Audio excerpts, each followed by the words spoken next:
আশা করছি আপনারা সবাই গত পর্বের হোমওয়ার্কটি কমপ্লিট করেছেন, যারা যারা সহিফা থিম পারচেস করেছেন।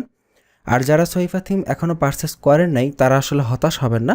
আপনারা পুরো সহিফা থিমের কোর্সটি দেখুন, বুঝুন এবং পরবর্তীতে যখন পারচেস করবেন তখন সেই অনুযায়ী আবার পুনরায় ভিডিওটি দেখবেন এবং কাজ করবেন। তো আমরা সামনের দিকে এগিয়ে যাই। আমরা এই থিম অপটিমাইজেশনের ক্ষেত্রে এই ডকুমেন্টেশন যেভাবে আছে সেভাবে একবার করার চেষ্টা করব, কিছুটা যতটুকু জাস্ট ডকুমেন্টেশনটা কিভাবে ইউজ করতে হয় সেইটা আপনাকে বোঝানোর জন্য আমরা এখানে ডকুমেন্টেশন অনুযায়ী কিছুটা কাজ করার চেষ্টা করব, বাকিটা আপনারা নিজে নিজে বাসায় প্র্যাকটিস করবেন। এবং আমরা এই পুরো থিমটা প্রথমে এখানে ডকুমেন্টেশনে কিন্তু অটোমেটিক ওয়েতে দেখানো আছে যে অটোমেটিক ওয়েতে ডেমো ইম্পোর্ট করে কিভাবে কাজ করতে হয়। তো এইভাবে অটোমেটিক ওয়েতে কিছু দূর কাজ করার পর আপনাদের যখন বেসিক ধারণাটা হয়ে যাবে তারপরে আমরা ম্যানুয়াল ওয়েতে কাজ করে দেখাবো যে ম্যানুয়াল ওয়েতে কিভাবে কাজ করতে হয়। তো অটোমেটিক ওয়েতে তো সবাই কাজ করতে পারবে, খুবই সহজ, কিন্তু ম্যানুয়াল ওয়েটা যদি আপনি বোঝেন যে ম্যানুয়ালি কিভাবে প্রত্যেকটা পার্টকে তৈরি করতে হয় আলাদা আলাদা করে, তাহলে কিন্তু আপনাদের থিম কাস্টমাইজেশনের যে ভিত্তি সেটা আরও অনেক বেশি মজবুত হবে। তো আমরা দুটো সিস্টেমই দেখব। তো আপনাদের কাছে অনুরোধ হচ্ছে আপনারা অটোমেটিক ওয়ে অর্থাৎ এই ডকুমেন্টেশন দেখে দেখে করা ওয়ে এবং ম্যানুয়াল ওয়ে দুটো ওয়েই আপনারা শেষ পর্যন্ত অত্যন্ত ভালোভাবে দেখবেন। তো দেখি ডকুমেন্টেশনে কি বলছে। আমরা একটু নিচের দিকে যাই। থিম তো ইনস্টল করা শেষ। তো এরপরে থিম কীভাবে আপডেট হবে তা আপডেট নিয়ে আমাদের টেনশন নেই, যেহেতু আপনারা অরিজিনাল থিম ব্যবহার করবেন সো অটোমেটিক আপডেট করতে পারবেন। এরপর হচ্ছে ইনস্টলিং স্যাম্পল কন্টেন্ট কীভাবে ইনস্টল করতে হয়। তো স্যাম্পল কন্টেন্ট ইনস্টল করার জন্য এখানে দেখাচ্ছে ড্যাশবোর্ডে যেতে হবে, দেন সহিফা, দেন ইম্পোর্ট ডেমো ডাটা। এরপরে এখান থেকে ডেমো ডাটা ক্লিক করে ইম্পোর্ট করতে হবে। তো আমরা এখানে ড্যাশবোর্ডে আছি, ড্যাশবোর্ড থেকে এই যে নিচে এখানে সহিফা অপশন আছে, এখান থেকে ইম্পোর্ট ডেমো ডাটা এটাতে ক্লিক করছি। তো বর্তমানে কিন্তু আমাদের ওয়েবসাইটটা একেবারে ফাঁকা, এখানে কিছুই নেই, একদম টোটালি সাদামাটা ওয়েবসাইট। তো এবার এখান থেকে আমরা ডেমো ডাটাতে ক্লিক করে ইম্পোর্ট করব। তো এখানে ইম্পোর্ট ডেমো ডাটায় ক্লিক করছি। তো এটা হচ্ছে অটোমেটিক ইম্পোর্টের সিস্টেম, যে ডেমো ডাটা আমরা প্রথমে ইনস্টল করব, এতে করে আমাদের ওয়েবসাইটের যে ডিজাইন আছে সেটি অটোমেটিক্যালি চলে আসবে। তো আমরা ক্লিক করেছি অলরেডি। তো ডেমো ইম্পোর্ট হচ্ছে, ডেমো ইম্পোর্ট হতে কিছু সময় লাগতে পারে, সো ওই সময়টা ধৈর্য ধরে অপেক্ষা করবেন। ডেমো ইম্পোর্ট চলাকালীন অবস্থায় কোনো অবস্থাতেই সেটি কেটে দিবেন না। যেমন এখন ডেমোটা ইম্পোর্ট হচ্ছে, এই সময় যদি আপনি এটি কেটে দেন তাহলে ডেমোটা মাঝপথে বন্ধ হয়ে যাবে, ওয়েবসাইটটা নষ্ট হয়ে যেতে পারে। তো ডেমো ইম্পোর্ট হচ্ছে, আমরা অপেক্ষা করছি। ডেমো ইম্পোর্ট হয়ে গেল, এখানে দেখাচ্ছে ফেল টু ইম্পোর্ট, কিছু কিছু জিনিস এখানে ইম্পোর্ট হয়নি, নো প্রবলেম, বাট শেষে দেখাচ্ছে all done, have fun. Okay fine. এবার আমরা আমাদের যে ওয়েবসাইটটা আছে সেটার বর্তমান চেহারাটা দেখি, যে আসলে ডেমো ইম্পোর্ট করার পর ওয়েবসাইটের চেহারা কতটুকু চেঞ্জ হচ্ছে।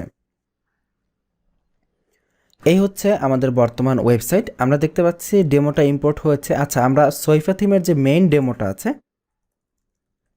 সেই ডেমোটা আগে একবার ওপেন করে নেই, কারণ সেই ডেমোর সাথে আমরা এই ডেমোটাকে ম্যাচ করব। তো সহিফা থিমের যে নিজস্ব ওয়েবসাইট tailabs.com সেখানে ওদের ডেমোটা দেখা যায়, এক জায়গা থেকে দেখতেই হলো, থিম ফরেস্টের ডেমো হোক বা তাদের ওয়েবসাইটের ডেমো হোক। এই হচ্ছে ডেমো। দেখুন এই ডেমোর সাথে মিলালে কিছু জিনিস দেখতে পাবো। এখানে একটি মেনু ছিল, মেনুটা এখানে আসে নাই। তারপরে এখানে যে মেইন মেনু সেটাও আসে নাই।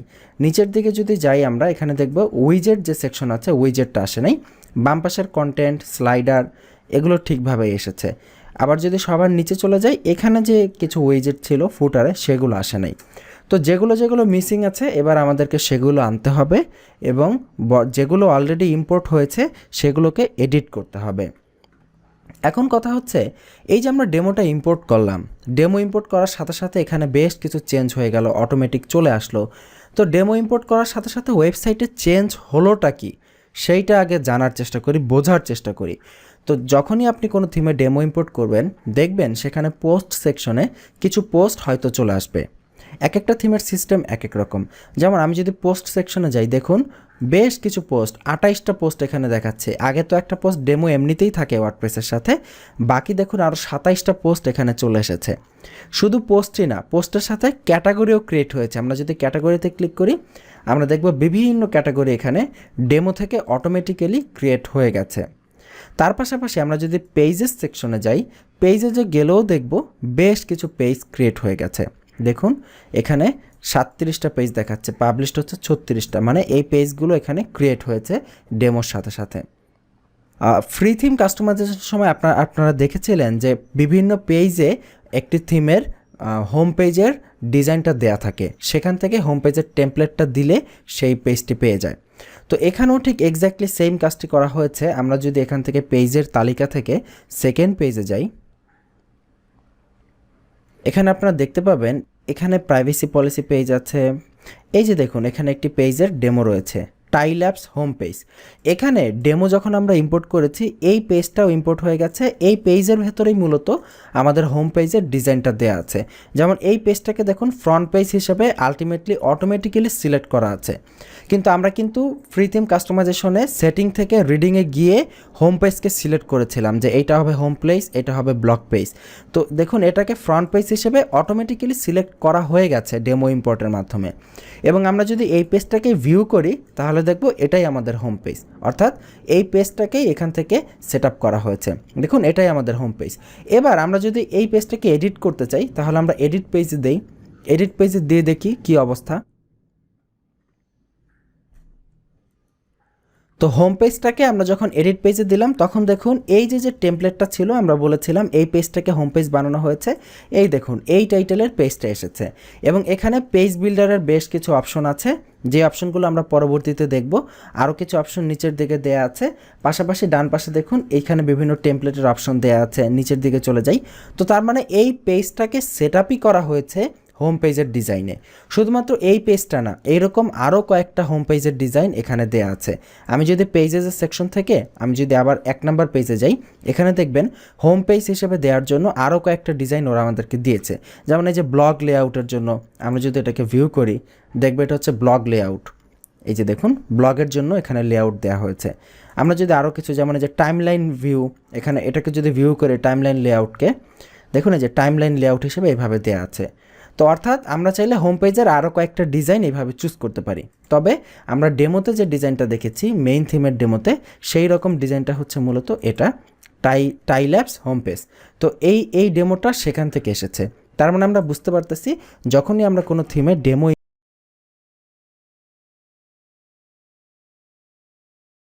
ইভেন কিছু কিছু ক্ষেত্রে মেনুও চলে আসে, কিন্তু এখানে কিন্তু মেনু আসে নাই, আমরা দেখতে পাচ্ছি মেনু আসবে, তারপর অন্যান্য বিভিন্ন থিমে বিভিন্ন অপশন অটোমেটিক্যালি চলে আসবে।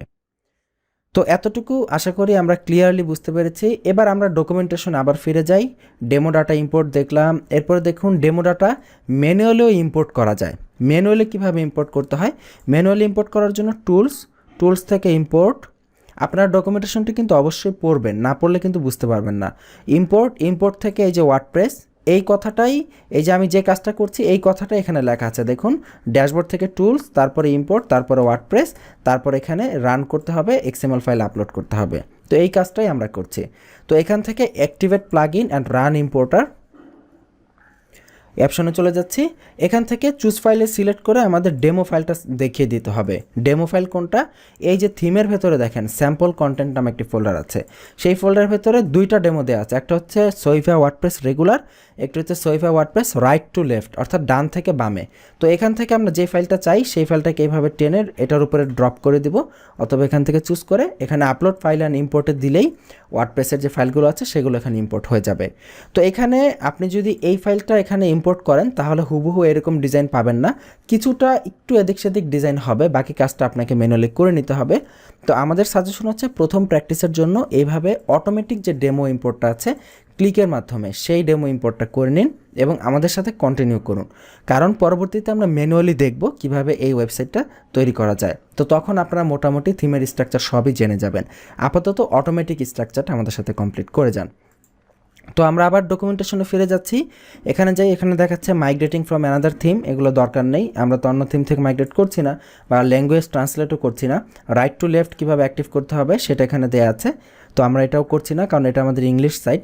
এরপরে থিম নেভিগেশন, দেখুন এখানে ওরা বলছে যে নেভিগেশন অর্থাৎ মেনুকে সেট আপ করতে। তো এরপরে আমরা মেনু সেট আপ করা দেখব। তবে এইভাবে যখন আপনি ডকুমেন্টেশনগুলো দেখবেন এভাবে মেনু সেটিং কীভাবে করবেন দেয়া আছে, তারপরে আইকন কীভাবে করবেন দেয়া আছে, তারপরে রিমুভ কীভাবে করবেন দেয়া আছে। তো এইভাবে স্টেপ বাই স্টেপ আপনি ডকুমেন্টেশন ধরে ধরে সামনের দিকে যেতে পারেন। তো চলুন আমরা দেখি এবার মেনু কীভাবে সেট আপ করতে হয়। মেনু সেট আপ করা খুবই সহজ। আমরা অ্যাপিয়ারেন্স থেকে মেনুতে যাব, সেখান থেকে মেনুকে চুজ করে দিব, খুবই ইজি। আমি অ্যাপিয়ারেন্সে যাচ্ছি, অ্যাপিয়ারেন্স থেকে মেনুতে যাচ্ছি। এই মেনু তৈরি করাও কিন্তু আপনারা অলরেডি দেখেছেন ওয়ার্ডপ্রেসের বেসিক পর্বে, তো আমি আসলে এখানে খুব একটা কথা বলবো না। এখানে দেখুন অটোমেটিক্যালি ওরা কিন্তু দুইটা মেনু ক্রিয়েট করে দিয়েছে। দেখুন select menu two edit, main menu নামে অলরেডিও একটা মেনু ওরা ক্রিয়েট করে দিয়েছে, টপ নামেও একটা মেনু অলরেডি ক্রিয়েট করে দিয়েছে। তো আমরা বর্তমানে মেইন মেনুটা এডিট করছি।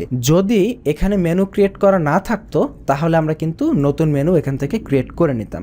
তো যেহেতু ক্রিয়েট করা আছে, কিন্তু মেনু ঠিকই ক্রিয়েট করে দিয়েছে, মেনুর কোনো আইটেম অর্থাৎ এই যে আইটেমগুলো লেআউট ফিচার, এই আইটেমগুলো কিন্তু দেয়া নেই। তো আমরা এখান থেকে হালকা পাতলা কিছু আইটেম এখানে দিয়ে দিচ্ছি। ধরেন এখান থেকে 4-5টা আইটেম নিয়ে আমরা মেনুতে অ্যাড টু মেনুতে দিয়ে দিচ্ছি, তাহলে অ্যাটলিস্ট মেনুটা চলে আসবে। এই যে মেনুটা চলে আসলো। এবার আমরা এগুলোকে এক কাজ করি, ড্রপ ডাউন হিসেবে দেই। দুইটাকে ড্রপ ডাউন হিসেবে দিলাম, ধরেন এইটাকে ড্রপ ডাউন হিসেবে দিলাম, দিয়ে এবার সেভ মেনুতে ক্লিক করি। তো মেইন মেনু হচ্ছে আমাদের প্রধান মেনুটা, তাহলে দেখবো আমাদের প্রধান মেনুটা এখানে চলে আসবে। রিফ্রেশ করি, এই যে দেখুন মেনুটা চলে এসেছে এবং মেনুর ড্রপ ডাউনও চলে এসেছে। কিন্তু ডেমোতে খেয়াল করুন, মেনুতে হোভার করলে বিশাল এক মেনু আসতেছে, এটাকে বলা হয় মেগা মেনু। তো এই মেনু কিভাবে ক্রিয়েট করতে হয় সেটাও আমরা দেখব, তবে আগে আমরা ছোট মেনুর কাজটা করে নিই। আচ্ছা, এটা গেল এই মেনু। এবার ওপরে যে এই মেনুটা আছে সেটাও তো আমাদের দরকার। এইটা কোথায় পাবো? এইটা পাবো হচ্ছে এই যে দেখুন সিলেক্ট মেনু টু এডিট, এখানে ওরা টপের জন্য একটা মেনু দিয়ে দিয়েছে টপ নামে। তো আমরা এখান থেকে টপটাকে চুজ করব, সিলেক্টে দিব, তাহলে টপ মেনুটা এডিট হবে। তো টপ মেনুতে ওরা কোনো অপশন দেয়নি, শুধু মেনুটা ক্রিয়েট করে রেখেছে এবং এটার লোকেশন দেখুন টপ মেনু নেভিগেশন, অর্থাৎ টপে দেখাবে। এখান থেকে ধরেন আমি 2-1টা অপশন দিয়ে দিচ্ছি, জাস্ট ডেমোটাকে সাজানোর জন্য 4টা অপশন দিয়ে দিলাম, দিয়ে অ্যাড টু মেনুতে দিলাম, 4টা পেজেসের অপশন চলে আসলো। আমরা চাইলে কোন কাস্টম লিঙ্কও এখান থেকে দিতে পারতাম।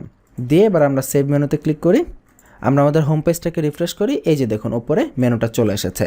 তো ডেমোতে কিন্তু এখানে বাম পাশের ডেটও ছিল, তো ডেটটাও কিন্তু সামনে নিয়ে আসবো।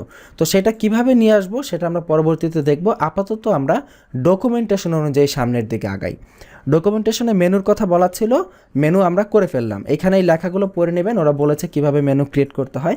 তো আমরা আসলে আমাদের আগে থাকতে এক্সপিরিয়েন্স আছে, তো আপনারা যখন কাজ করবেন তখন আপনাদের নিশ্চয়ই, আপনারা একেবারেই একদম শূন্য লেভেলের না, তাই না? আপনাদের অলরেডি কিছু এক্সপিরিয়েন্স থাকবে এবং আপনারা এই কোর্সটা করতেছেন। আমরা আশা করি যে এই কোর্সটা যদি আপনারা ঠিকভাবে করেন তাহলে ডকুমেন্টেশন না দেখেই আপনারা থিম কাস্টমাইজ করে ফেলতে পারবেন। কিন্তু যেহেতু একেবারে শুরু, আমরা চাই আপনারা ডকুমেন্টেশনটা পড়ুন, বুঝুন এবং বুঝে কাজ করুন, এটাই আমাদের প্রধান মোটিভ। নয়তো এত কথা বলে আপনাদের কাছে এই ডকুমেন্টেশন দেখানোর কোনো মানে হতো না। আমরা সরাসরি যেতাম, সরাসরি দীপদাপ কাজ করে শেষ করে দিতাম। কিন্তু আমরা চাই আপনারা ডকুমেন্টেশন পড়েন। এত কিছুর পরেও যদি ডকুমেন্টেশন না পড়েন তাহলে এর থেকে আসলে আর কিছু আমাদের আসলে বলার নেই। সো অবশ্যই ডকুমেন্টেশন পড়ার অভ্যাস করবেন। এরপরে দেখুন add house icon to main navigation. Main নেভিগেশনে কীভাবে হাউস আইকন অ্যাড করবেন? তো হাউস আইকন কোনটা? এই যে থিমের ডেমো, এখানে দেখুন এই যে এটা হচ্ছে হাউস আইকন। তো আমাদের নেভিগেশনে আমরা হাউস আইকন কীভাবে দিব? হাউস আইকন দেওয়ার জন্য ওরা এখানে যেগুলো বলেছে সেগুলো আপনারা পড়ে নেবেন, আমি আর বলছি না। আমরা অ্যাপিয়ারেন্স থেকে মেনু, আমাদের যেটা মেইন মেনু সেটাকে এডিট করব। মেন মেনুটাকে এডিটের জন্য দিলাম, সিলেক্টে ক্লিক করে। তো এখানে একটা হাউস আইকন নিতে হলে আমাদেরকে একটি কাস্টম লিঙ্ক নিতে হবে। সেই কাস্টম লিঙ্কের আমরা লিঙ্কের টেক্সট হোম দিতে পারি, হাউস দিতে পারি, যা ইচ্ছা দিতে পারি। দিয়ে এখানে এই যে ইউআরএল আছে, এই ইউআরএলের ঘরে আমাদের যে হোম পেজের ইউআরএল, অর্থাৎ আমাদের ওয়েবসাইটের হোম পেজ কি এখন learnwithitbari.com/soifa01, এই ইউআরএলটা এখানে দিলেই হবে। দিয়ে জাস্ট অ্যাড টু মেনুতে দিব, হোম পেজটা নিচ থেকে টেনে উপরে তুলে দেই সামনে আসার জন্য। এবার সেভ মেনু, এবার রিফ্রেশ করি পেজটা, দেখবো হোম আইকন চলে এসেছে। এই যে হোম আইকন চলে আসলো। তো এবার আপনি হোম আইকন দিলেন, তো ক্লায়েন্ট আপনাকে হুট করে বলল হোম আইকন দেওয়া যাবে না, হোম আইকন রিমুভ করে দাও। তখন কিভাবে রিমুভ করবেন? এইটা ডিলিট করে দিলেই তো রিমুভ হয়ে যায়, তাই না?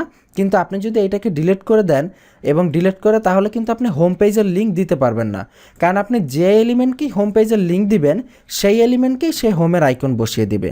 কিন্তু আমরা এমন চাচ্ছি না, আমরা চাচ্ছি হোম পেজের লিঙ্ক এখানে থাকবে, হোম লেখা থাকবে এই আইকনের পরিবর্তে। সেইটা যদি করতে হয় তাহলে এই যে দেখুন ডকুমেন্টেশনে বলে দিয়েছে কাস্টম সিএসএস এর ঘরে এই কোডটা লিখে দিতে হবে। এখানে দেখুন ডকুমেন্টেশন ওরা কি বলেছে, টাই প্যানেলের আন্ডারে স্টাইলিং তার ভেতরে দিতে হবে। তো আমরা এটাকে কপি করে ড্যাশবোর্ডে আসলাম, কিন্তু ড্যাশবোর্ডে আসার পরে দেখছি ড্যাশবোর্ডের কোথাও টাই প্যানেল নামে কোনো কিছু নাই। তো এবার আমরা টাই প্যানেল কোথায় খুঁজে পাবো? টাইপ প্যানেলটা খুঁজে পাবেন হচ্ছে এই যে সহিফা যে অপশন সহিফা, তার ভেতরে থিম সেটিংয়ে গেলে থিম সেটিংয়ের ভেতরে যে প্যানেলটা ওরা ক্রিয়েট করে রেখেছে থিম এডিট করার জন্য, এটাকে বলে টাই প্যানেল। টাই প্যানেল নাম এই জন্য দিয়েছে, ওদের কোম্পানির নাম হচ্ছে টাই ল্যাবস, তো টাই ল্যাবসের জন্য এই প্যানেলের নাম দিয়েছে টাই প্যানেল। তো এই যে বিষয়টা, এই যে ওরা যে এটাকে টাই প্যানেল বললো, এই ইনফরমেশনটা আপনি কোথায় পাবেন বলেন? এই ইনফরমেশন দেখে বোঝার জন্য আপনাকে থিম কাস্টমাইজেশনের নলেজ আগে থাকতে অর্জন করতে হবে, তাহলেই আপনারা কাস্টমাইজেশন দেখে খুব সহজে বুঝতে পারবেন যে আসলে কোনটাকে কি বলে। তো এই টাইপ প্যানেলের ভেতর আসলাম, এখান থেকে আমরা স্টাইলিংয়ে যাব। স্টাইলিংয়ে গিয়ে দেখব নিচের দিকে যদি যাই, এখানে দেখবেন যে স্টাইল দেওয়ার অপশন আছে। এই যে দেখুন গ্লোবাল সিএসএস, অর্থাৎ এই সিএসএস হচ্ছে সব ভার্সনের ডিভাইসের জন্য। তারপরে ট্যাবলেটের জন্য আলাদা সিএসএস, হোয়াইট ফোন, ছোট ফোন, এগুলোর জন্য আলাদা সিএসএস। তো আমরা গ্লোবাল সিএসএস সেকশনে এই সিএসএসটা পেস্ট করে দিচ্ছি, দিয়ে এখান থেকে জাস্ট আমরা নিচে চলে যাই। আচ্ছা, উপরে অপশনটা আছে, এই যে দেখুন এখানে সেভ চেঞ্জেস, তো এখানে ক্লিক করছি। আচ্ছা, এখানে রিকোয়েস্ট ইউআরআই টু লং, আমরা আবার ব্যাকে চলে যাচ্ছি, এখানে আবার স্টাইলিংয়ে যাচ্ছি। হতে পারে সার্ভার থেকে কোনো সমস্যা হতে পারে, এখানে আমরা আচ্ছা পুনরায় আবার স্টাইলিংয়ে যেতে হবে, কারণ যতবার পেজটা লোড হয় ততবার স্টাইলিং আবার নতুন করে যেতে হয়। আচ্ছা, এখানে আচ্ছা কোডটা রয়ে গেছে, এবার সেভ চেঞ্জেস দিচ্ছি। এবার আমরা রিফ্রেশ করি, দেখি এটা যায় কিনা এবং সেখানে হোম লেখা আসে কিনা। এই যে দেখুন হোম লেখা চলে এসেছে আইকনের পরিবর্তে। তো তার মানে আমরা ডকুমেন্টেশন দেখে দেখে কিন্তু কাজ করতে পারি, তাই না? ডকুমেন্টেশন দেখে আমরা স্টেপ বাই স্টেপ। তারপরে ওরা যে কথাটা বলেছে মেগা মেনু, তো এই পর্বের দৈর্ঘ্য মোটামুটি বড় হয়ে গেছে, আমি আর সামনের দিকে যাচ্ছি না। আমরা পরবর্তী পর্বে ইনশাল্লাহ মেগা মেনু কীভাবে ক্রিয়েট করতে হয় সেটা দেখব। তবে এখানে একটি কথা বলে নিচ্ছি, আমরা কিন্তু ডকুমেন্টেশন দেখে কিছু দূর আসলাম, এইভাবে আপনারা বাকিটুক যাবেন। তবে ডকুমেন্টেশন আপনি যখন একটা থিম, বেশ কিছু থিম আপনি কাস্টমাইজ করতে করতে এক্সপার্ট হয়ে যাবেন, তখন কিন্তু আপনার ডকুমেন্টেশন দেখার প্রয়োজন হবে না। ডকুমেন্টেশন আপনার তখন কাজে লাগবে শুধুমাত্র এইটুকুর জন্য, মনে করেন কোনো একটা থিমে আপনি লোগো আপডেট করার অপশনটা খুঁজে পাচ্ছেন না, যে কোন অপশন থেকে লোগো আপলোড করব সেটা আমি খুঁজে পাচ্ছি না। তো তখন এই ধরনের ক্ষেত্রে আপনি ডকুমেন্টেশনটা ওপেন করবেন, ওপেন করে ধরেন লোগো খুঁজছেন, তাই না? কন্ট্রোল এফ দিয়ে সার্চে দিবেন LOGO, লোগো লিখবেন, দেখবেন লোগোর অপশন চলে আসবে। এখান থেকে সিম্পলি লোগোতে চলে যাবেন, তারপরে দেখবেন কিভাবে লোগো আপলোড করতে হয়। তো এইভাবে আপনি ডকুমেন্টেশনগুলো যখন আপনি কাজ শিখে যাবেন, তখন ডকুমেন্টেশন ছাড়াই ম্যাক্সিমাম কাজ করতে পারবেন। যদি হুটহাট করে কোনো অপশন খোঁজার প্রয়োজন হয়, তখন ডকুমেন্টেশনের হেল্প নিয়ে সেই অপশনটা খুঁজে বের করে নিতে পারেন। তো এই পর্ব এখানেই শেষ করছি। আমরা ডকুমেন্টেশন ধরে ধরে শেখার যে পদ্ধতিটা আপনাদেরকে দেখালাম, নিচে যাবেন আর একটা একটা করে কাজ করবেন, সেই পদ্ধতি অবলম্বন করে আপনারা প্র্যাকটিস করবেন। তো পরবর্তী পর্বে আমরা ইনশাআল্লাহ এই মেগা মেনু কীভাবে ক্রিয়েট করতে হয় সেই বিষয়গুলো দেখার চেষ্টা করব। আগামী পর্বের আমন্ত্রণ জানাচ্ছি। এই পর্বটা থেকে কতটুকু বুঝতে পারছেন, এবং আপনি যদি একদম শূন্য নলেজের অধিকারী হয়ে থাকেন, তাহলে আপনাকে আমি বোঝাতে পেরেছি কিনা এই কথাটা লিখে আমাদের স্টুডেন্ট হেল্পলাইনে ইমেল করে দিবেন, বা আমাদেরকে feedback@itobari.com এই ঠিকানায় ইমেল করে আপনার মতামত দয়া করে জানাবেন, কারণ আমাদের শেখানো তখনই সার্থক যখন আপনি শিখতে পারবেন। ভালো থাকবেন, সুস্থ থাকবেন, আল্লাহ হাফিজ।